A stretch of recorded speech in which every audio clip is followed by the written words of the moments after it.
Get your ears wrapped around the Golden State Media Concepts Basketball Podcast. All the scoop you need to know from college basketball to the NBA and even March Madness. News of your rising stars. Topics on and off the hardwood. This is the Golden State Media Concepts Basketball Podcast.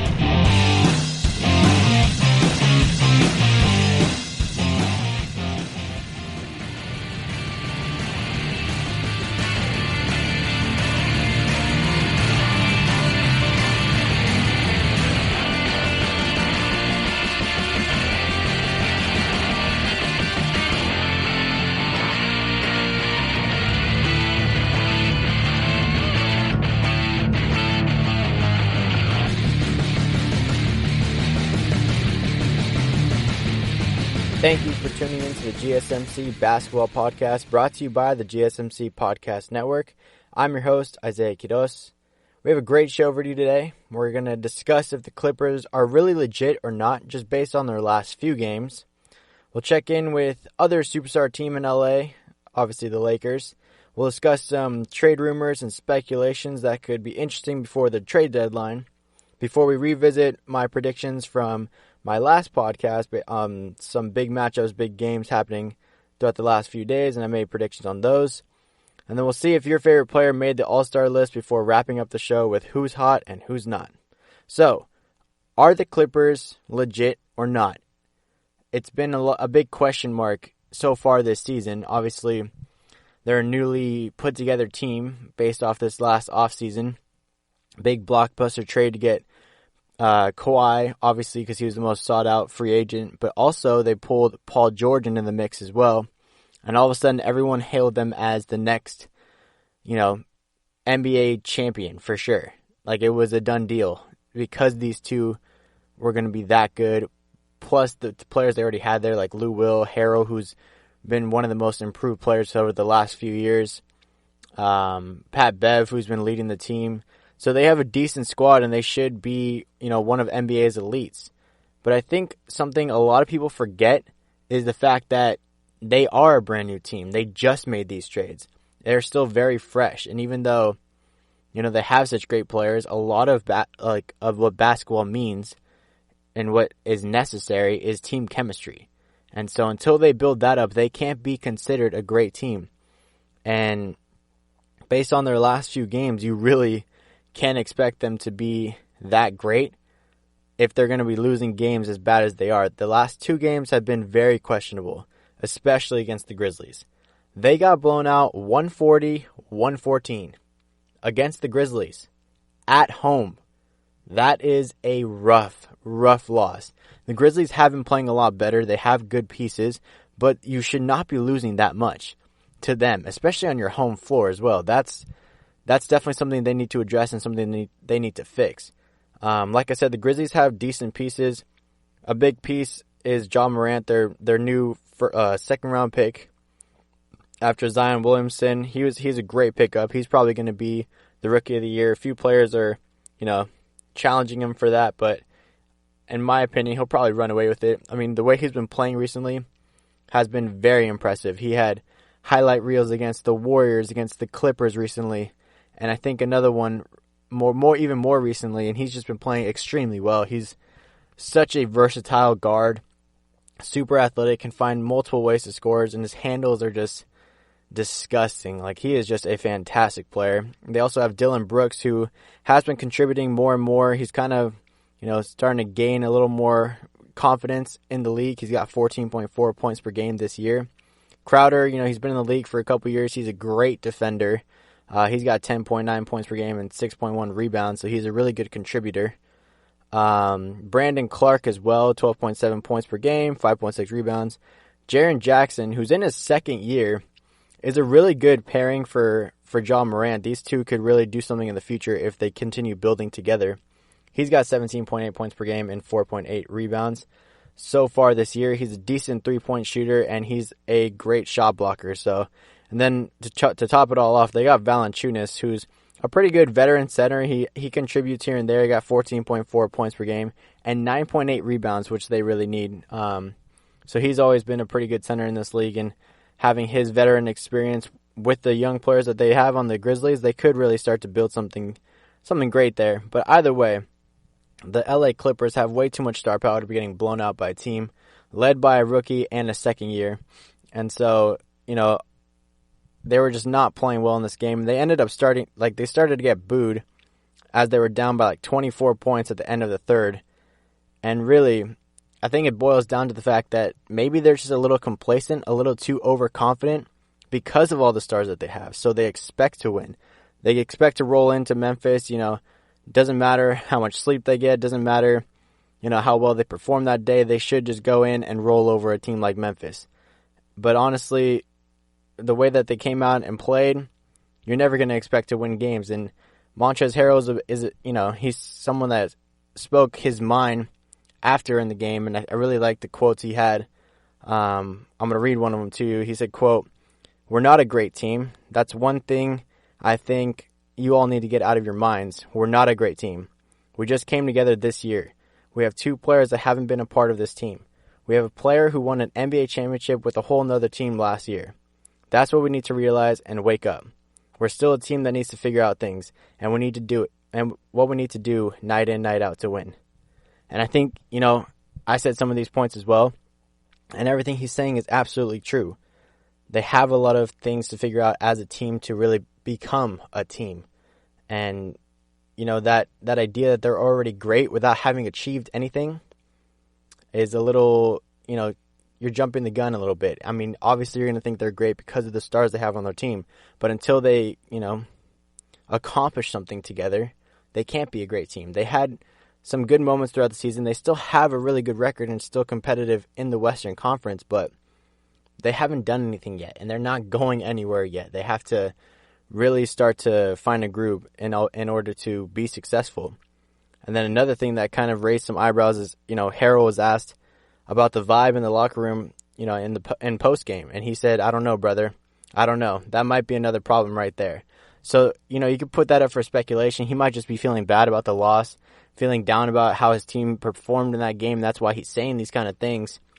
But maybe there's just something underlying as well, where this team just doesn't get along. But that's up to speculation, of course. In this game, they actually were without Paul George. He had a tight left hammy, so he sat. And they didn't have Patrick Beverley either with the sprained wrist. So that's definitely 2 big, tough losses to have. But even still, with the talent they have, they probably should have still beaten this Grizzlies team. And then 140 points are the most that a Kawhi-led team has ever given up. To add to my point that missing PG and Pat Bev are definitely rough losses, the Clips are 14-4 with both Leonard and PG playing. But without them, they're 11-8. So they become a lot more human when one of their stars are not in the game. So they need to find ways to, use that depth that they have, because they do have a decent amount of depth. If they have Harrell and Lou Williams coming off the bench, they need to find a way to win without their stars sometimes, because, injuries are bound to happen, and they know better than anyone, because they've had only a full healthy roster just once this year. And so it's been tough for them for sure. And after getting booed off the floor, I mean, that should really wake you up. And if that didn't wake them up, the first quarter against the Knicks definitely woke them up. The Knicks rolled into LA, and they dropped a franchise-tying record 45 points on the Clippers in the first quarter. The New York Knicks, you just got blown out by the Grizzlies, and you come out as your response and give up 45 points in the first quarter. The Clippers are supposed to be one of the teams that have the best defense in the league. They have Harrell, who's one of the best defenders in the league. Pat Bev, one of the best point guards. Paul George, best two-way guard in the league defending. They have Kawhi Leonard, Defensive Player of the Year, multiple years. I mean, it just doesn't make sense to me how they give up this many points to the New York Knicks of all teams. The Knicks did shoot a crazy percentage, 76% from the field in this quarter, which was partly from their good offense, but, I mean, a lot of it was just poor defense, so I still just don't understand how they give up that many points. But finally, the Clippers respond well, and the Knicks really cooled off big time. So they only shot 35% this quarter, and the Clippers ended up shooting 70% and scored 47 in this quarter. So they saw the Knicks 45, and they raised them 47, which was very impressive. Definitely a needed response, at least to calm the minds of people like me who are thinking that the Clippers, aren't necessarily legit yet. But a lot of it had to do with Lou Will and Harrell. They came in off the bench and really sparked the second unit and sparked this turnaround. Combined, those two had 32 points in the second quarter. And Lou Williams was 5 for 6 from downtown. It was a really even third quarter. A big moment was when Paul George hit this crazy circus shot. He was getting pushed basically out of bounds, and he kind of just threw it up, and it went over the backboard and in for an and one. If you haven't seen it yet, I'm surprised because it's probably all over SportsCenter. One of the top plays of the night, top plays of the year, in fact. And then they led by 14 at the end of the three quarters from a Lou Will three-pointer to beat the buzzer. But the Knicks didn't go away. They really started chipping away at the lead, and then disaster kind of struck when Paul George fouled out with 7 minutes to go. So now the Clippers are trying to hold on to this lead, and to make matters even worse, they had a 3-minute drought that saw the Knicks come within 3 with less than 5 to play. The Clippers extended it to 8 with a great fake handoff from Harrell, and then he slammed it down with 2.5 to go. So you think they're going to ride this one out, especially since Lou Will was really clutch late in the game. But every time the Knicks pulled it close, Lou Will came up with a bucket, including one to beat the shot clock and push the lead to 5 with 18.5 left. So the Clippers ended up winning this game 135 to 132. It wasn't a convincing victory at all, especially against the Knicks, even though they have been playing a lot better. It just shows, the morality of this Clippers team. And they didn't have Kawhi in this game, which probably didn't help at all. But either way, their defense lately has been struggling. In the last 2 games, they've given up 272 points, which is a ridiculous amount of points to be giving up, especially for a team that should be one of the best defenses in the league. So they have a lot to work on, but their offense was great. PG, Lou Williams, and Harrell are the first Clippers trio to each score 30-plus points, and Harrell and Lou Williams came off the bench, which is even more impressive. Paul George had 34 points, 4 rebounds, 3 assists, 2 steals, but he had 7 turnovers, so he's probably going to look at that more than anything. Harrell had 34 points, 6 rebounds, 3 assists, and Lou Williams had 32 points, 2 rebounds, and 9 assists, but he also had 7 turnovers. So those two will definitely look at the amount of turnovers they had. The Clippers, as a team, had 19 turnovers, so they have a lot to work on both ends of the floor in terms of being efficient and being productive. But nevertheless, they did win this game. Jermichael Green was the only other Clipper in double figures with 11 points. He also added 10 rebounds, so very quiet double-double for him. And the Knicks played really well. They battled hard. Marcus Morris had 38 points and 5 rebounds with 2 steals and a block. And then Barrett, another potential Rookie of the Year candidate, had 24 points, 6 rebounds. And Randall had 16 points, 8 rebounds, 4 assists, and 2 steals. So the Knicks played pretty well. They battled them extremely well, but like I've been saying, the Clippers, I'm not sure if they're legit, if they're giving up this many points in back-to-back games against teams that just aren't that good. They're not high-caliber teams in this league. You don't expect either of them to really make the playoffs, even though the Grizzlies are kind of in that hunt all of a sudden. But either way, the Clippers have way too much star power to be keeping it this close. So I'm not sure if the Clippers are legit yet. Another team that shares the same city and the same building has been a little more convincing, and we talk about the Lakers coming up next.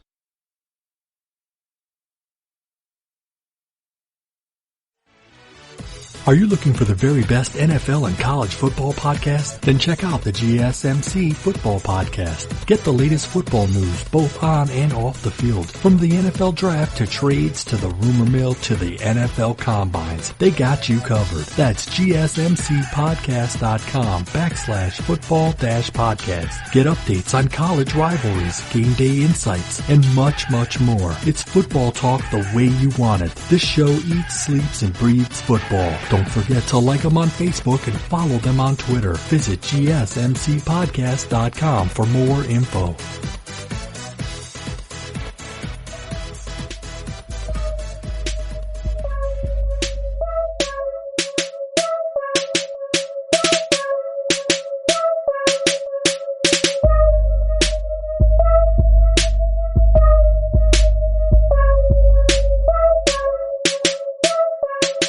Welcome back to the GSMC Basketball Podcast. We just talked about if the Clippers are really legit or not, based on the fact that they just played 2 games where they gave up 272 points combined between those 2 games against the Grizzlies and the Knicks. They get blown out by the Grizzlies, but then they come back and beat the Knicks only by 3 though, so there's a lot of speculation as to where this team really is in their progression. They definitely aren't a championship caliber team yet. But they could be for sure based on their star power. And speaking of star power, we're going to be talking about the Los Angeles Lakers now, kind of switching gears.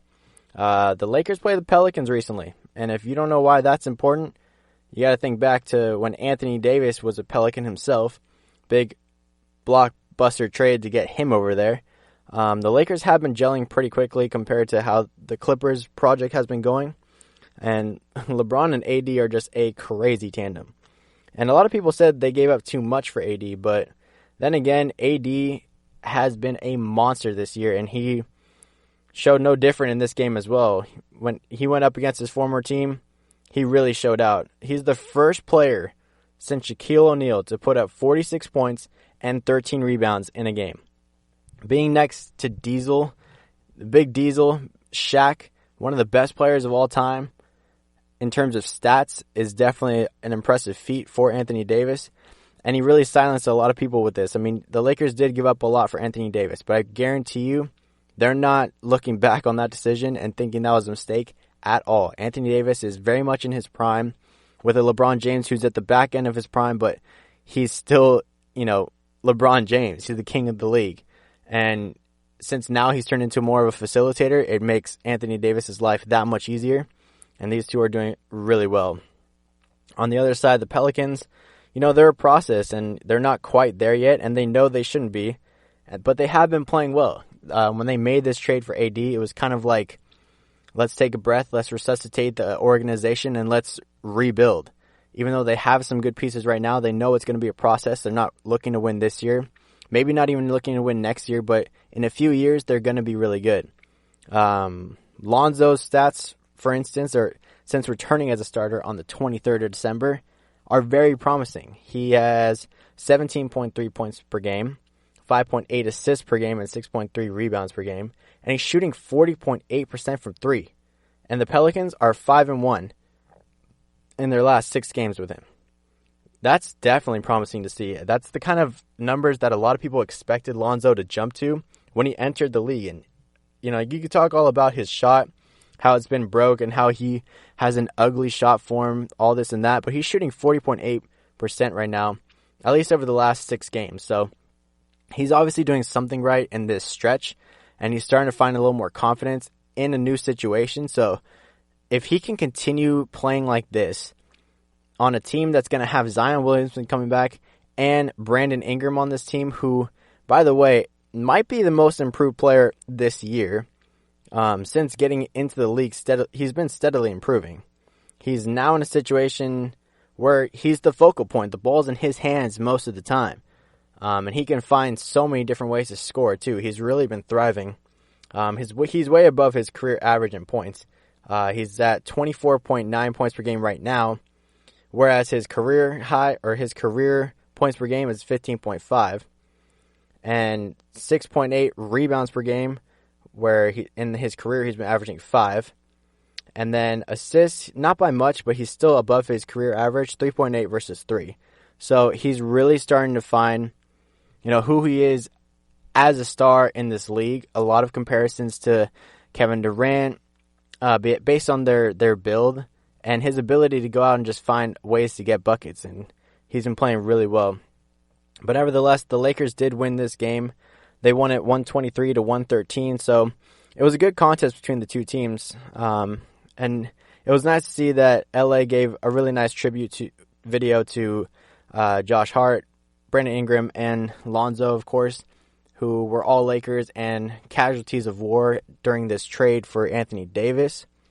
And all the starters for the Pelicans in this game were in double-figure scoring, with Lonzo actually leading the way with 23 points. And then followed by Ingram with 22 points. So the Pelicans have a lot to look forward to in terms of their development as an organization. They have a lot of young talent. that are still kind of finding their way in this NBA. Plus, they haven't even brought Zion Williamson back. So I think both teams really won the trade. LA wanted the trade for right now because they need to utilize LeBron's prime for as long as they can, because no one knows how long he's going to last. And then Anthony Davis, obviously, pairing him with LeBron, it's a dangerous tandem to have. But the Pelicans won their side of the trade too because they want to rebuild. So it's definitely working out for them. In this game, it was all Anthony Davis party. Adding to the 46 points and 13 rebounds, he also had 3 steals.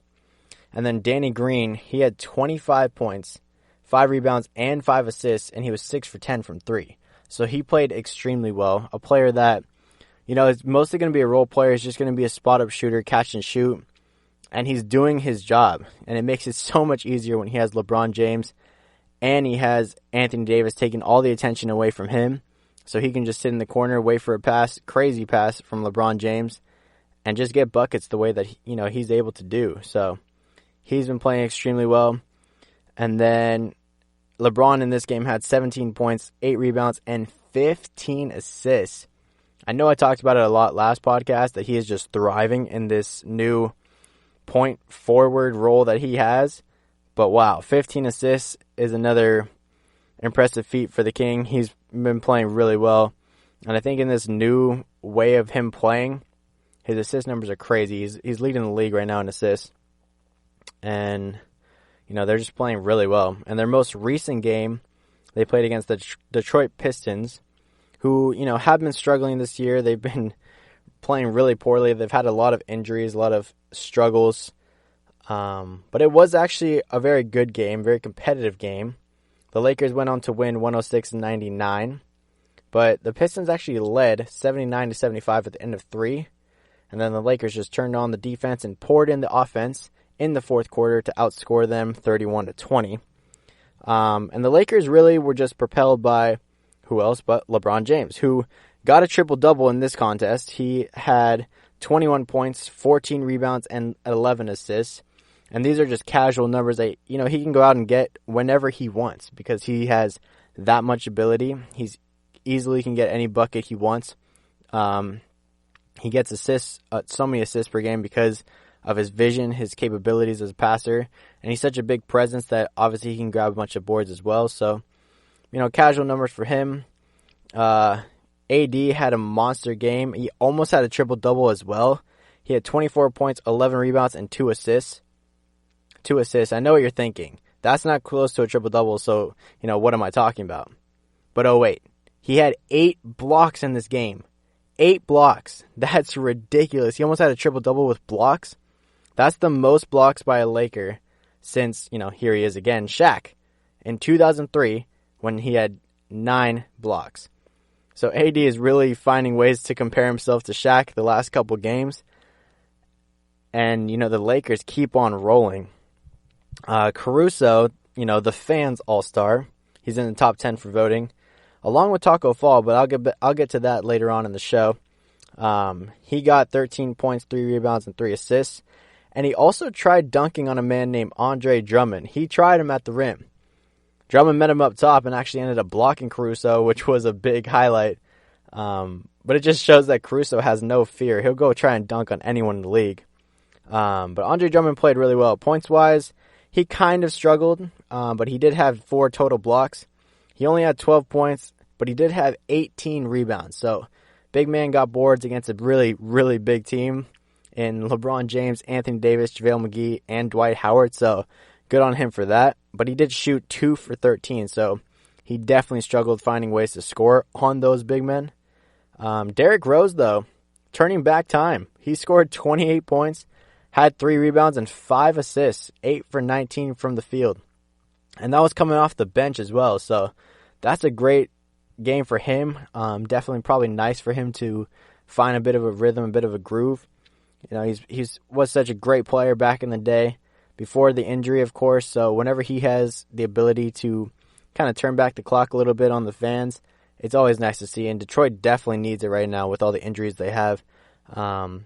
The bench of Detroit actually outscored their starters, and it definitely hurts because they don't have Blake Griffin and Reggie Jackson, so they're struggling right now, and they got to rely solely on Drummond, and obviously Derrick Rose coming off the bench, so it wasn't pretty. And since they weren't without Blake or Reggie, it's even more of a struggle for them, knowing that maybe, just maybe, the Pistons could soon be without Andre Drummond as well. Why? Because he's in trade talks to go to Atlanta potentially. We talk about this and the Hawks' latest win. Don't say that often. Right after this.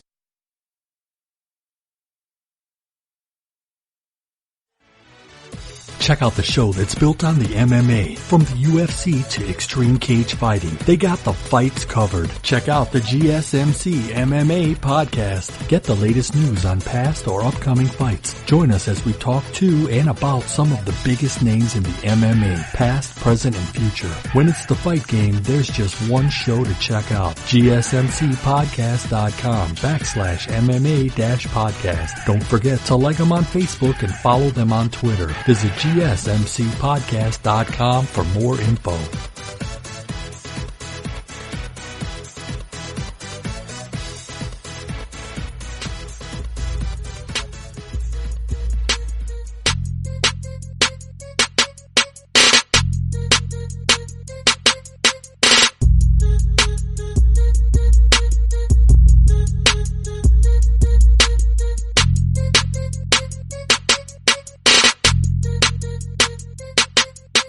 Back to the GSMC basketball podcast. We just talked about how the LA Lakers have been gelling a little bit quicker than the LA Clippers, and we broke down some of the recent games. Anthony Davis playing his former team in the Pelicans and going off, and then turning around playing against the Pistons and going off in terms of blocks, had 8 blocks, which is a crazy number of blocks.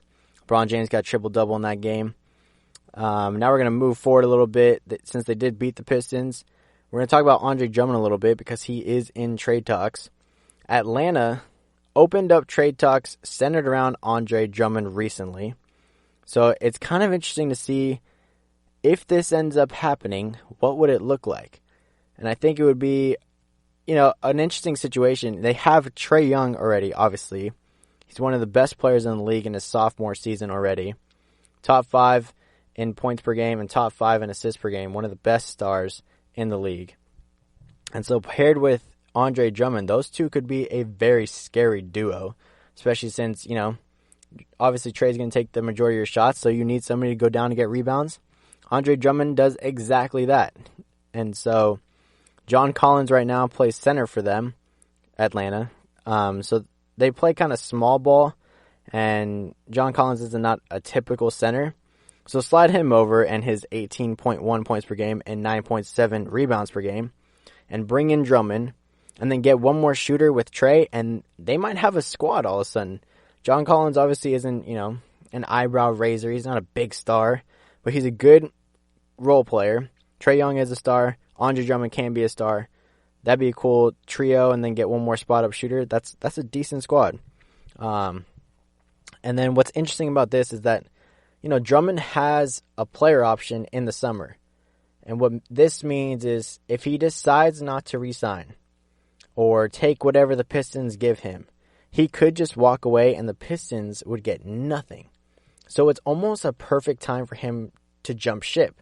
Or maybe not him wanting to jump ship because he says he wants to end his career in Detroit. But it might be a good time for Detroit to offload him and to make sure that they do get something for him in case all of a sudden he changes his mind and he wants to leave. He's only 26. I think a lot of people think he's much older. At least I thought he was older. He's only 26, and so he's got a lot of time left to play, and he's got a lot of value too. So he could be a great asset on any team. And I don't think he'll necessarily stay in Detroit because they have not a good situation for him right now. I saw something on one of my socials that said, he would be a good fit in Boston. And I could see that being very true, especially if he decides to walk and use his player option, and Boston could get him without having to trade, what they already have. And if that happens, I'd say give the championship to Boston. Just give it to them right now. They're already second right now in the East, so they're a great team. Their centers right now are Daniel Theis and Cantor, which aren't bad players. They find ways to contribute for sure, and their numbers are decent, but they can't match Andre Drummond's numbers, or his impact for that matter. So add Andre Drummond to a squad that has Kemba Walker, one of the best point guards in the league, Marcus Smart, a good, defensive shooting guard, Jaylen Brown, who's really coming to his own, Gordon Hayward, if he can find a way to get back to his best, and Jason Tatum, who is another budding star in the league. That's a crazy, crazy team. So I think, if Andre Drummond ended up going there, they would be a really good young core, and they would be really, really, really good. But obviously that's all speculation, and I don't think, they would necessarily trade for him because Boston really likes the fact that they have all this depth, and,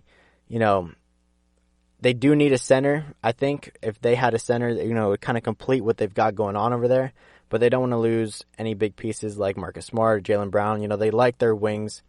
They like their depth, so I don't think that would happen. But Atlanta are ready to trade for him, though, and they really could use his help. And that's an understatement because they're the worst team in the league and the worst team in the East. So Hawks and Boston actually did play recently, and the Hawks played them pretty well. They only lost 109-106, but then they followed that up by beating the Indiana Pacers, which is extremely impressive. They beat them 116-111. And the Hawks had strong first quarters in both games.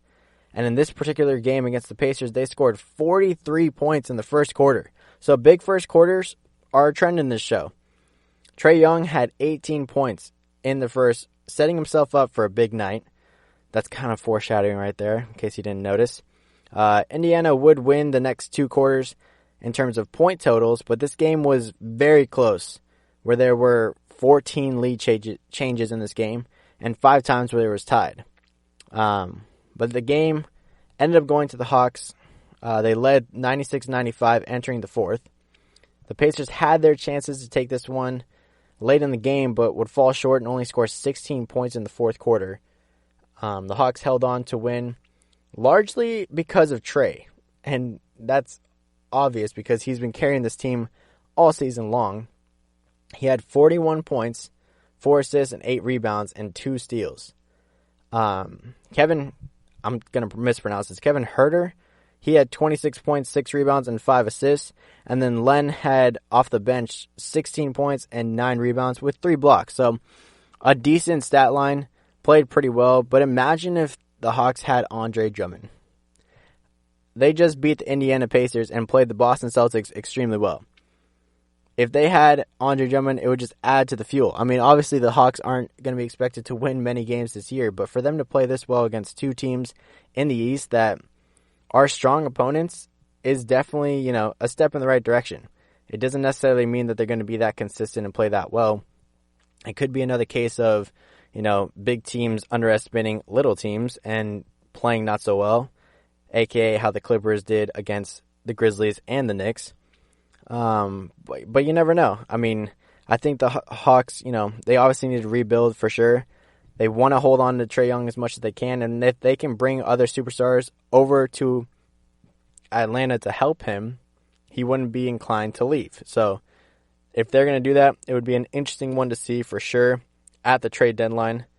But I don't necessarily see it happening, just because Drummond has really expressed the fact that he wants to stay in Detroit to end his career, and he's saying he's not a quitter, so he wants to stay there and really fix and work on that team. Maybe in reverse, Detroit could get Trae Young. That would be interesting. I haven't heard anyone talk about that or anybody really think about that, but that would be really cool. Don't see it happening, though. Another thing, no one saw was that the Pacers were outdone by the worst team in the East. No one would have predicted that. And speaking of predictions, I had a few predictions for a few games over the last few days on the last podcast. So in the next segment, we'll see how I did. So stay with us.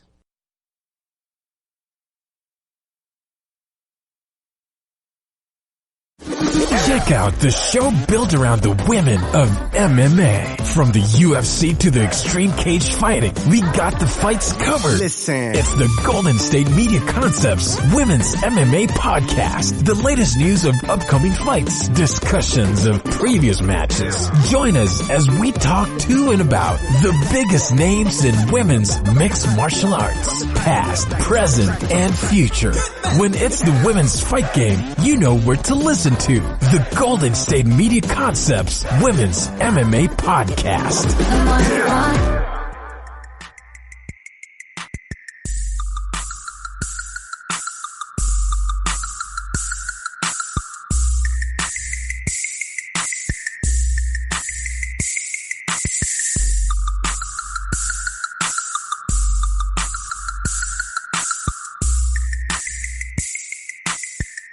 Welcome back to the GSMC Basketball Podcast, brought to you by the GSMC Podcast Network. I'm your host, Isiah. We just talked about some trade speculation happening around the NBA. Will Andre Drummond go to the Atlanta Hawks? They're in talks about it. Not serious talks, but it could potentially happen. We also talked about how Atlanta just beat the Indiana Pacers, which, no one expected. No one would have predicted. And speaking of predictions, I had a few for you guys. Last podcast I did, broke down a couple games and gave reasons why I think teams would win or wouldn't win. And now we're going to see, with the results already happening, just how close my predictions were. To start out, we're going to talk about the Nuggets and the Pacers, and I'm just going to flat out say, I did not get this one right. I'm just going to say it. My prediction was that it would be close, which it kind of was, but I gave the nod to the Pacers. Because they were just playing better at the time. The Nuggets had just come off a big loss, so I wasn't sure. And then I also wasn't sure if Harris was going to play or not, but he did end up doing so, kind of helped his team. And the Nuggets ended up winning this one 124-116. But it wasn't because Harris played the game. And, the reason why they won this game, I would have never predicted anyway. So I feel like it's kind of unfair for me to take this L. But I will take the L, and the biggest reason why the Nuggets won this game is because out of nowhere, Michael Porter Jr. scored a career-high 25 points on 11 of 12 shooting, 2 of 3 on threes, and then, the rest basically in the paint, but he had 5 rebounds as well. All of this done in 23 minutes. Where did Michael Porter Jr. come from? Let me give you a little recap. He was drafted in 2018, but he sat out the entire season. And then in 2019, he recovered, came back from back surgery, and now, he's back on the team in case you guys forgot about him, because I definitely did. He was the number 1 player in his high school class at one point. So, obviously, this kid has a lot of talent, had a lot of potential before getting injured, and then a lot of people just wrote him off. He kind of fell in the draft. No one really expected him to recover well and be the same player that he was. But he really took his time to get healthy and, showing why. And then all of a sudden now he's showing off why he was so hyped at some point.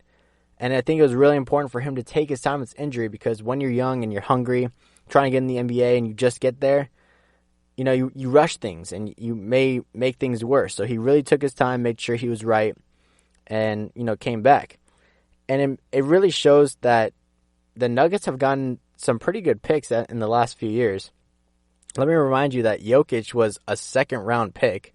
Jokic, one of the players that was in MVP talks a season or two ago, a player that could be a walk-in triple-double if he was more consistent. In the second round, it kind of reminds me of Draymond Green. He's an all-star out of nowhere. Second-round pick for the Golden State Warriors, key component to 3 championships in 5 years. And Jokic is kind of that same type of deal. And then Murray was some 7 or 8 in the draft. I can't remember exactly what number he was, but he fell back a little bit in the draft as well. Not a top 3 pick, but he's playing like he was. And then the Nuggets got Porter at 14. So all their draft picks are just really performing.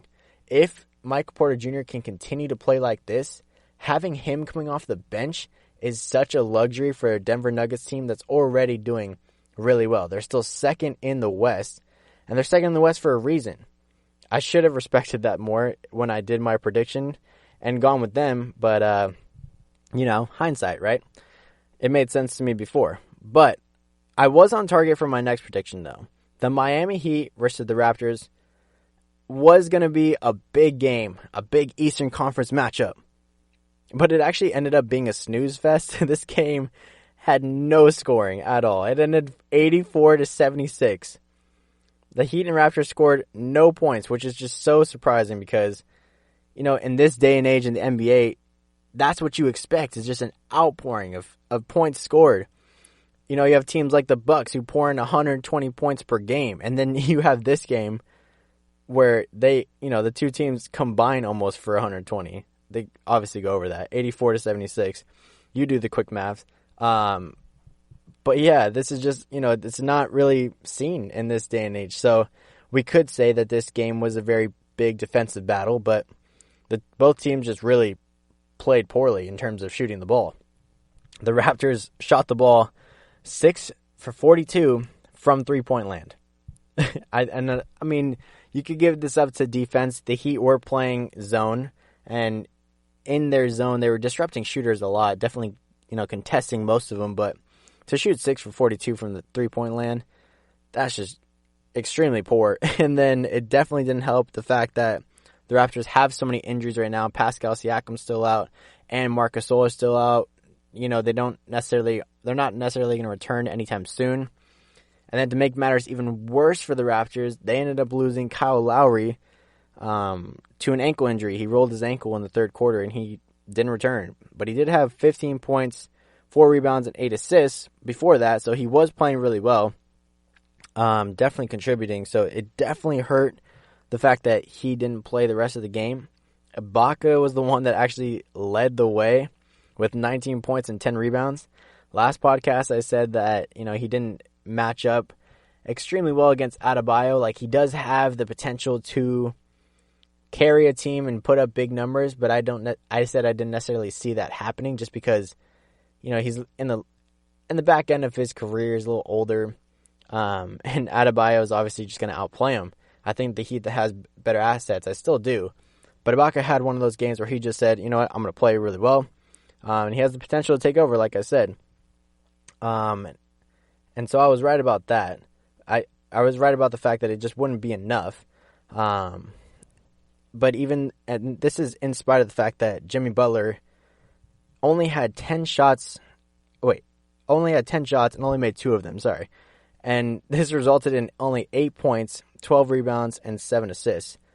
So, in a way, I kind of look at these numbers and think, I wish Jimmy Butler would have scored a lot more because, he's a star caliber player. He's been leading his team really well over the last couple weeks.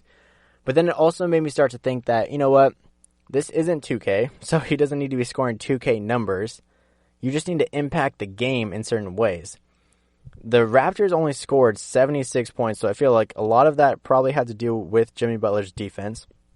He only scored 8 points, big deal. He had 12 boards as a guard, so he did his job in terms of getting rebounds. And then 7 assists, so he kind of dictated the floor and got assists for his teammates to play well. So this is what stars do. Not necessarily have to lead their team in points scored, but impact the game, find ways to impact the game, and he did that. Adebayo played really well, 15 points, 14 rebounds, pretty standard for him to, average around that. And then Dragic and Hero had 13 points each, so they played really well. And, at the end of the day, they just had more going for them than the Raptors did, and this is why they won the game. And so, going back to my prediction last week, I set the margin of victory at plus or minus 8. And then the Heat won by 8. So even though I said that they would win by more than 8, I think that's a pretty good prediction right there for the Heat to go and win the game by 8. So it was pretty much on target. And then lastly, I talked about the 76ers and the Houston Rockets. Another game where I thought, had a lot of question marks around it. 76ers have been playing extremely poor. Just losing games that they probably shouldn't be losing. And then to go up against a team like the Houston Rockets, I kind of over-exaggerated this a little. I said that the Rockets were going to go and just blow out the 76ers. That's kind of disrespectful to the Sixers. They're a really good team. That didn't necessarily happen, but they did win the Rockets. They did win 118 to 108. So by 10, you could say whether or not that's a blowout. I don't necessarily think so, but it's borderline. But a big reason why, the Rockets just have too much firepower, and that is something I said last podcast, so I got that right. I did mention that the 76ers have star power in Harris, Embiid, and Simmons, and all three of them performed. They played extremely well. Harris had 24 points, 2 rebounds, 2 assists. Obviously, he could have contributed more there. But, his other stars did that for him. Ben Simmons had a great stat line. He scored 29 points, 13 rebounds, had 11 assists, 3 steals, and 4 blocks. So he did it all. Big numbers, triple-double, 3 steals and 4 blocks, did it on the defensive end. He showed up, and those are some big numbers for, Ben Simmons, who has kind of been up and down this year. He has moments where he can show numbers like this, and then show numbers where, you see, Lonzo Ball's first-year numbers, like under 10 points, with a few assists, some rebounds, not bad. This game, definitely more like his capabilities and where his ceiling could be. And then Joel Embiid, he scored 20 points, had 12 rebounds, 3 assists, and 2 steals, so he played really well, too, in his return. But then after that, this is the problem. They only had Trey Burke in double figures with 11 points off the bench. So the other 2 starters didn't even get in double figures, didn't even get close. So their big 3 performed really well. But like I said, the Rockets have a much more lethal big 3, with the head of the snake just being unstoppable in James Harden. He had an amazing game. You thought Ben Simmons getting a triple-double was really impressive? Well, Harden got one too. He got 44 points, 11 rebounds, and 11 assists. So he not only got a triple-double, but he got a 40-point triple-double. He went off. For a guard to pull down 11 rebounds is impressive. 11 assists makes sense because he has the ball in his hands most of the time, other than Russell Westbrook. And then 44 points. This guy's incredible. I think he averages like 37.6 points per game at this point. And so it's just incredible to see how lethal he is, really. Russell Westbrook also played really well. 20 points, 7 rebounds, 4 assists, and 3 steals. So Russ went out and played really well as well. But then Capella, he actually had more points than Russ. He had 30 points and 14 rebounds. That's a big game for a big man. He also had 2 steals and a block. So Capella outdid himself for sure. You don't necessarily expect 30 points from Capella, but he did that. Played really well. And then Gordon added 12 points off the bench, but he kind of struggled shooting. But he's still kind of trying to get back to, how he can play. He hasn't been playing for a while, so he's kind of just getting back into the swing of things. So, all these games, pretty big games. And I had somewhat accurate predictions, minus the Nuggets game, of course. I mean, it's really hard to say which team stars will take over games and, when they won't. But speaking of stars, the first standings of all-star voting from the fans has been released, and I break down the 2 lists coming up next.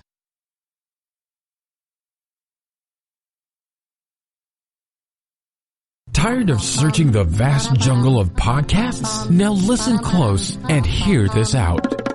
There's a podcast network that covers just about everything that you've been searching. Hey! The Golden State Media Concepts Podcast Network is here. Nothing less than a podcast bliss with endless hours of podcast coverage. From news, sports, music, fashion, cooking, entertainment, fantasy, football, and so much more. So stop lurking around and go straight out to the Golden State Media Concepts Podcast Network. Guaranteed to fill that podcast itch. Whatever it may be. Visit us at www.gsmcpodcast.com. Follow us on Facebook and Twitter, and download us on iTunes, SoundCloud, and Google Play.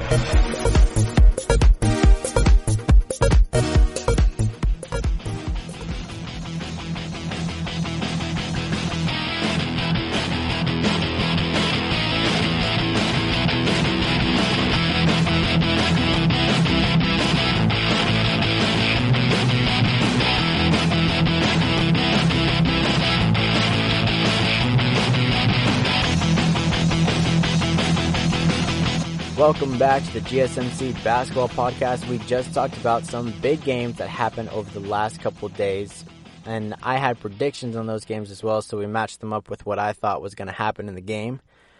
And I was pretty close on a couple things. I was not close with the Nuggets game. I thought they were going to lose, but they ended up winning. But pretty on target with the rest of, my predictions and, how they would end up. And then, we talked about how, James Harden is crazy. Russell Westbrook is crazy. Houston just has so many stars. And speaking of them, they did make the All-Star voting, which just came out. The fans vote gets released a little early just to see, where players are stacking up right now and just see who leads in fan voting, which is, 50% of the votes, I believe, at the end of the day. So they carry a lot of weight. For this particular All-Star vote, we're going to start off with just the top 2 vote getters right now. And, a lot of people would expect LeBron James because he kind of dominates the fan vote usually. But he is not in the top 2 this time. Surprising enough. In the top 2 this time is Giannis and Luka, who are 1 and 2 respectively. I mean, it makes sense. They're the 2 biggest names for MVP right now. They're both playing extremely well. Giannis, the Greek Freak, he goes off every single night. Carries the Bucks. He's on the Milwaukee Bucks, who are first in the East right now by 5 games. It's just not even fair how good they are right now. And he is a monster. No one can stop him. He can score whenever he wants. He can pull down boards whenever he wants to. He is second in scoring right now. And then Luka Doncic, in his own right, is third in scoring right now. And he's another problem. The Mavericks, kind of have fallen in terms of the standings, but their success goes with Luka because he has almost averaged a triple-double this year. He's playing extremely well for only his second year in the league right now. So he for sure deserves to be at the top of the list for All-Star voting. So it's definitely interesting to see. LeBron is in the top 3. He's not in the top 2, which is crazy, but he is in the top 3. But, because he's in the top 3, he won't necessarily be captain because the top 2 players are going to be captain. And so if Luka and Giannis are both captains, those are 2 foreign players, which I think is really great for the league. It just shows, how much this league has really grown. And to have 2 players, that aren't Americans leading and captaining, I think it'd be really fun to see. It'll be an interesting All-Star game.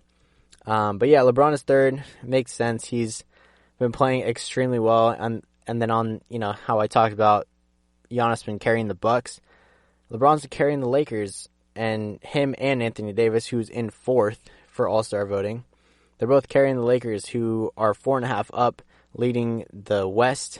No one can catch them, and they're just both playing extremely well, both MVP caliber players. I'm surprised they're not in the conversation more. They might be now at this point. I think I have them 3 and 4 in my top 5. Maybe Anthony Davis at 5, and I'll slide James Harden in there as well, who is number 5 on the list. Which isn't surprising because this guy can score at will. And it's exciting to watch a guy that can just go out and pour in 30 points, 40 points, 50 points whenever he wants. So it makes sense that he's on this list. Fans probably love seeing, the stats run up the way that they do. And, he's a crazy, crazy talent. But let's break this down by conference after just talking about the top 5. We'll talk about the Eastern Conference first. So for the front court, it's Giannis by a landslide, by the way. The next ones behind him are Joel Embiid, who, even though he's been injured a few times this year, has been playing really well when he's available. And even though the Sixers have kind of slipped as of late, he's a big reason for their success when he's available. And, he's kind of like Giannis where he's such a force. He can always go and grab a board whenever you want. He can pour in some points. And, he's one of those centers that's kind of eclipsing the league into having not necessarily a post-up dominant center, but a stretch 5. And he kind of wants, I think he actually wants that narrative. He wants to be a player that can play outside the arc as well and not necessarily have to be a post-up player. And I think that's good for his game as well because Ben Simmons has a lot of his game in the post. And it got me thinking that maybe these two, won't last in the long run. Maybe that's why the Sixers are struggling so much, because they don't have shooters. They don't have pure shooters. They have players that are very similar, and Harris and Embiid and Simmons, they all are down in the paint a lot of the time. So that's probably why they don't gel very well, and maybe potentially one of them or all of them could leave at some point. But anyway, going back to what we were talking about, Siakam follows Embiid. Even though Siakam's been out for, a good amount of time, he did start out really hot. Most improved player last year for sure. And continued playing at an elite level, playing at an MVP-like level for the first bit of the season. But now he's out injured. Not even sure if he'll be back for All-Star, so it'll be interesting to see if he makes the list still. Jimmy Butler follows him, makes sense. He's carrying the Heat. They're playing extremely well. And, so is he. The Heat right now, I believe, are in third in the East. So, giving a little nod to the guy that's leading the squad. And then Jason Tatum to round out the top 5 for the front court. Jason Tatum getting a nod is definitely impressive, because Jason Tatum, is just a piece on the Celtics. I feel like it's definitely led by Kemba. But to know that he's playing and contributing well enough to be an all-star candidate is definitely a good sign for the Celtics.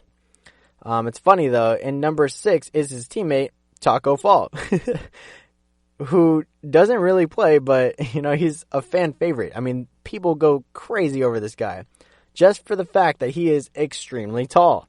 He's not necessarily a great player. That's why he doesn't play that much, but people love the fact that, I don't know, he's memeable. He's like the counterpart to Alex Caruso.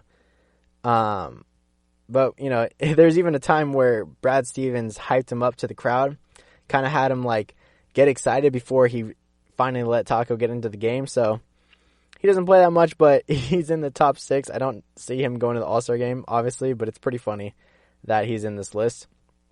For the guards on the East, it's Trae Young in first. And I think that is extremely deserved. He is balling out. He's 4th in scoring right now, despite his team being as bad as it is. He's also top 5 for assists, too, so it makes sense that he's in this list. But what doesn't make sense is that Kyrie is next behind him. Kyrie's played 11 games this year. And so this is where the fan voting kind of gets, a little annoying, because you just pick players that are your favorite and that you want to see in the All-Star game. If he even comes back for the All-Star game, I don't think he deserves to be there yet, because he hasn't played. He hasn't done anything. But following him is his replacement, Kemba Walker, at the Celtics. That's deserved. He's played enough to be impactful and played enough to help his team win games, who are second in the East right now. Derrick Rose follows him. That's kind of another product of fans just really liking Derrick Rose. That's why he's on this list. He does play pretty well, but his numbers don't compare to the people that are behind him, like Zach LaVine, who's in the top 5. Even though the Bulls have been playing really poorly, Zach LaVine is a bright spot. But then there's Simmons, Jaylen Brown, Kyle Lowry, who are all behind him. I think these players probably should be higher too, especially Ben Simmons, who's been carrying his team. Kyle Lowry too. Get some respect, Kyle Lowry. I don't know how the Raptors have been playing so well, but he's a reason for that. So he definitely should be higher in this list. But then Bradley Beal and Dinwiddie both score more points than most of the names in this top 5, but they're 9 and 10 on the list. So it just doesn't make sense sometimes, the fan voting, and it kind of bothers me. But that's when you have GMs and the players kind of evening it out a little bit. But heading over to the West side, for the front court, LeBron is number 1, but not by a landslide. AD is actually really close to him. He's only 50,000 votes away from him. So he's right behind him. And then it's Kawhi, which makes sense, and PG. So LA round out the top 4 in the West, obviously, for the front court. So that's not surprising at all. The 2 stars and the 4 stars actually in LA, all the hype around them for sure. PG and Kawhi, I'm not sure they've been playing necessarily that well. To their standards, at least, consistently. I think they can be playing a lot better. But then Cat comes in 5th, kind of raises a couple eyebrows because the Timberwolves have been so bad lately, but I guess he's a bright spot for his squad as well. He's 9th in points and 9th in rebounds. But yeah, he's 5th on this list, which is pretty good. And then moving over to the guards, Luka, of course, we already talked about it. He's leading 2nd in votes right now. James Harden even more, of course, because I even think he should be higher than Luka Doncic at this point. He's been playing extremely well. He scores way too many points. And then Lillard follows James Harden. He's balling. He's top 10 scoring at 27.1 points per game. Even though the Blazers are now 2 spots out of a playoff spot, Damian Lillard is the one consistent piece that usually plays really well for their team. But then after Damian Lillard, another funny moment, well, kind of annoying moment, is that Stephen Curry's on this list. It's funny for me because, I'm a huge fan of Stephen Curry. I'm obviously a Warriors fan. So I love to see the fact that Steph's on here, but he hasn't played at all this year. So fans voting just makes no sense. I get you guys love Stephen Curry, but he hasn't played. Vote for players that have played this year. It makes no sense. Like Russell Westbrook, to round out the top 5 for guards, is behind Stephen Curry. Westbrook has been playing for the Rockets all year, people, and he's been doing really well. He's finally starting to find a groove. And the Rockets are an extremely good team. So I think, fans need to get a little more serious with this. And then I think Booker scores more, and so does Donovan Mitchell. But the reason why Westbrook is above both of them is because, he adds assists and rebounds. He's, not close to a triple-double, but has his numbers up closer to a triple-double than the other two do. D'Lo is 6th because, obviously, D'Lo's pouring in some good points, but I think it has a lot to do with the fact that Warriors have to vote for somebody now because Thompson's out, Curry's out, Draymond's not an all-star caliber player as of right now, so they vote for D'Lo, and then Mitchell, but before Booker is Caruso. What? I get it, he's another fan favorite, but he doesn't have the numbers, he just has the clout. He's an energizer for sure for the Lakers. He's so memeable. He's fun to watch. He's exciting to watch. The Lakers fans love him. They're bald eagle, but he shouldn't be on this all-star list. It just makes no sense. So these players all got the nod, and they've been getting votes, some because they're fan favorites, and others because they've been on fire this season. They've been hot. But which teams as of late have been hot or not? Stay tuned to find out.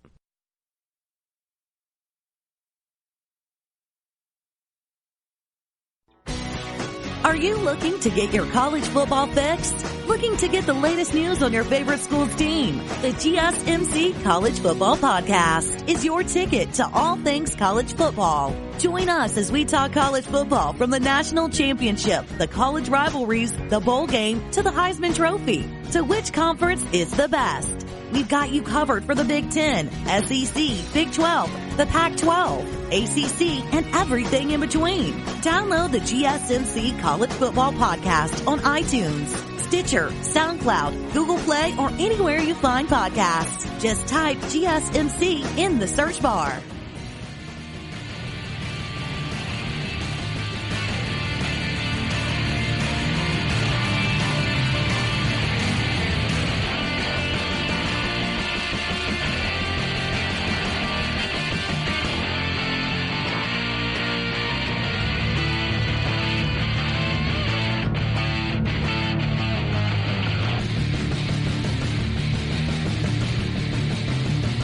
Welcome back to the GSMC Basketball Podcast.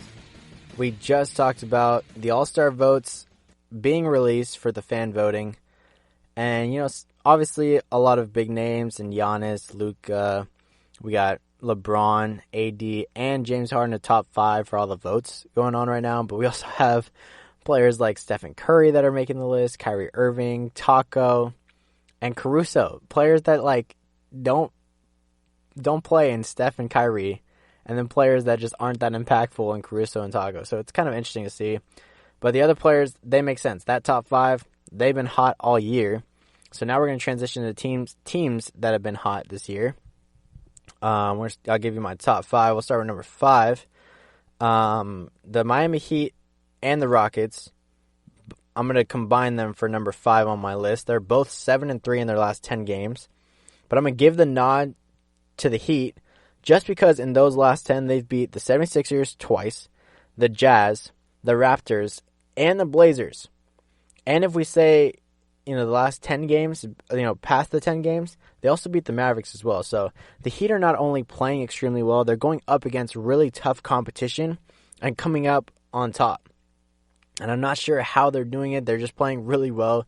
They play great team basketball. I feel like maybe they should do something in the trade deadline to push this even further because they're in third in the East right now. And if they add another component, another high-volume scorer, maybe a point guard, a veteran point guard like Chris Paul or something, the Heat could be so dangerous. So I could definitely see that happening, definitely see them shopping in the trade deadline. The Rockets have been playing extremely well too. They've beaten the Clippers, who, aren't necessarily high caliber yet. I feel like they can be, but they beat the Clippers, beat the Nuggets, who are second in the West, and the 76ers. So both teams playing really well, and, that's why I'm combining them because they're kind of similar in terms of their record as of late. But they've been playing really well and beating some pretty high caliber teams too. Coming in at number 4 is the Celtics. They're 8-2 in their last 10 games. They're on a 3-game win streak, and they have a point differential that's better than the Lakers, who are first in the West. They're winning by a margin of 7.7 points per game. So they're winning games. They're beating high caliber opponents. They're second in the East, and they're beating teams convincingly. It's not even a question that, some games have been close, obviously, but average-wise, they've been beating teams pretty smoothly. Their last few games, pretty weak, but, like I said, winning convincingly, including a game against the Raptors where they won 118-102. And even though the Raptors have been, injury-prone, have had a lot of players missing as of late, that's still a big victory because somehow, some way, the Raptors always find a way to be competitive. So that's still a very big game to win. At number 3, I'm going to do another combined one. I'm going to talk about the Lakers and the Bucks, who are in number 3. They're both on a 5-game win streak and are both dominating their conferences, so they have to be in this top 5. LA have a 4.5 lead in terms of who's behind them, the Denver Nuggets. They have a 4.5 lead on them.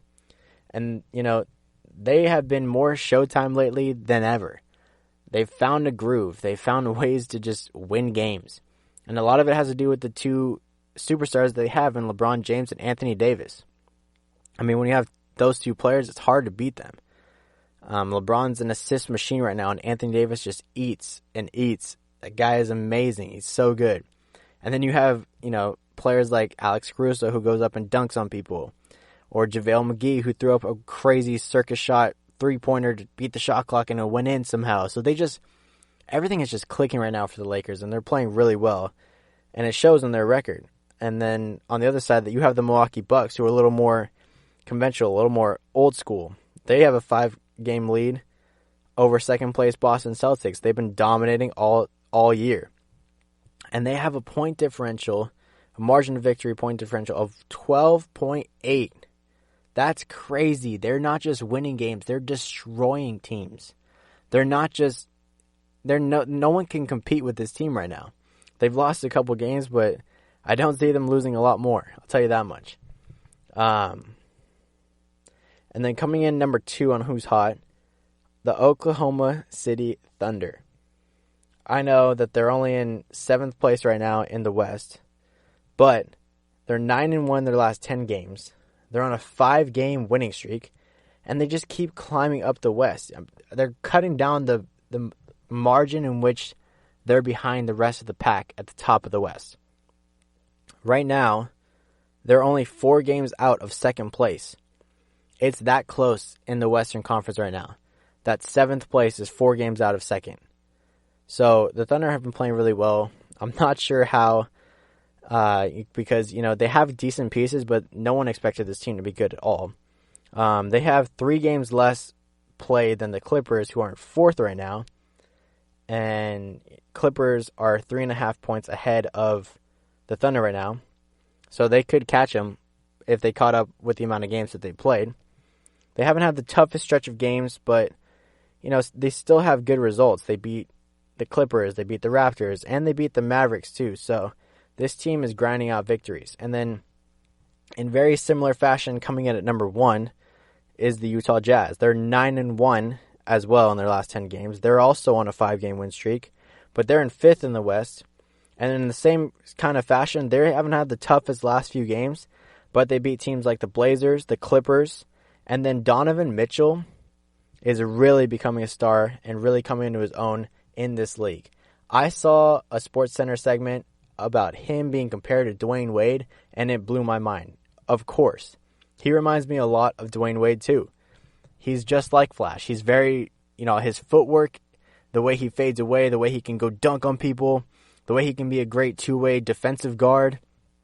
He has a lot of attributes that remind me of Flash, and I think, he could definitely aspire to be to him. I think maybe he also has asked and seeked his teachings as well, because Donovan Mitchell is a student of the game. He's not afraid to ask questions and become a better player.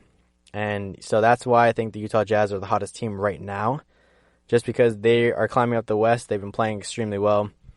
Obviously, some teams have better records right now, but as of late, these are the teams that have been playing really well. Teams that haven't been playing that well, I'll give you my top 5. Number 5 right now, I'm kind of going to turn this segment into an honorable mention. I'm not going to say number 5 is this team. I'm going to say my honorable mentions because there are just so many teams that could fit into this place that I can't give them that number.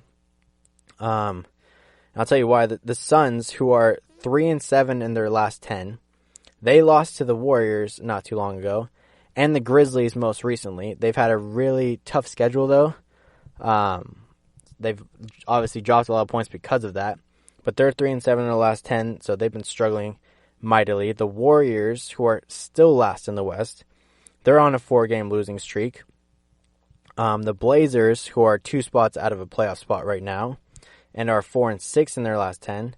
They also lost to the Knicks and the Cavs, who are on this list too, and they are both 4-6, and they're both on losing streaks right now. And then I also could have added the 76ers, who are on a 4-game losing streak, because they're 3-7 in their last 10, and they dropped to 5th, barely holding on. And the Pacers, who have lost 2 in a row, are a half a game back. So there's a lot of teams that are struggling right now that could have taken that 5th place spot. But solidified in number 4 for me is the Brooklyn Nets, who are on a 5-game losing streak, and they're 3-7 in their last 10 as well. They've had a somewhat difficult schedule. They lost to the Raptors, the Mavericks, the Rockets, but the reason why they're in number 4 is because they lost to teams like the Knicks and the T-Wolves, so I really don't know what to make of this. I feel like they were playing pretty well and in a decent spot to be in a playoff spot for a good portion of this time, but now they're starting to fall a little bit, and this is, now they have Karis LeVert, and they're still kind of losing games. Don't know when Kyrie's coming back either. He said he's not ruling out surgery all of a sudden, so things can go from bad to worse for the Nets, but obviously they're not too worried about it. They're looking forward to the future, but they're number 4 right now for me. Number 3 has to be the Atlanta Hawks. Even though they just beat the Pacers like we talked about earlier, they're still in dead last in the East. They're 2-8 in their last 10 games, and they're beat by almost 10 points per game. So that is rough to be losing by that much that often. And then, they lost to teams like the Cavs, the Nets, who I just talked about, and the Knicks. So it's just so bad for them in Atlanta right now. They're struggling, and that's why they're number 3 on this list. Coming in at number 2, the Pistons, because they just keep falling in the East too. They're 2-8 in their last 10 games. They've had a really rough schedule in terms of their matchups. They played the Lakers, the Clippers, the Jazz, the 76ers, the Celtics, and the Raptors all in those last 10 games. So it's kind of rough for me to be giving this to the Pistons, but some of this has to do with the fact that they have a lot of injuries right now as well. Blake Griffin's out and Reggie Jackson's out, so the Pistons are losing a lot of games, and they also lost 2 of their better players. And they have Drummond in trade talks right now. So the Pistons are very much at the wrong end of the spectrum in terms of who's hot and who's not. But the worst team right now in the league, who's the most coldest team, not hot at all, are the Kings. The Sacramento Kings. What happened? I have no idea. 1-9 in their last 10 games. I'm not sure why they've been so bad, though. I mean, they were exciting for a bit there. They were beating really good teams. And they got Fox and Bagley back, so it seemed like they were about to hit their stride. But no, they lost to teams like the Knicks, the Hornets, the Grizzlies, the Timberwolves, the Suns, and those teams I've all mentioned in this who's hot and who's not on the not end. So it's been really, really rough for the Sacramento Kings. Even more rough because I get to watch it up close. I work at NBC Sports Bay Area, so I get to see the producers and, I hear the player interviews every single day. It's been rough for the Sacramento Kings. They're number one on my list for who's not hot right now. And they're going to be the reason why this show ends, because that's the end of the segment. So, like always, thank you for listening to the GSMC Basketball Podcast, brought to you by the GSMC Podcast Network. I would like to ask that you please remember to subscribe to the show and write a nice review. That really helps us. Also, if you could please follow us on Facebook, Twitter, and Instagram, I would greatly appreciate it. I'm Isiah Quiroz. Thank you, and see you next time. You've been listening to the Golden State Media Concepts Basketball Podcast, part of the Golden State Media Concepts Podcast Network. You can find this show and others like it at www.gsmcpodcast.com. Download our podcast on iTunes, Stitcher, SoundCloud, and Google Play. Just type in GSMC to find all the shows from the Golden State Media Concepts Podcast Network, from movies to music, from sports to entertainment, and even weird news. You can also follow us on Twitter and on Facebook. Thank you, and we hope you have enjoyed today's program.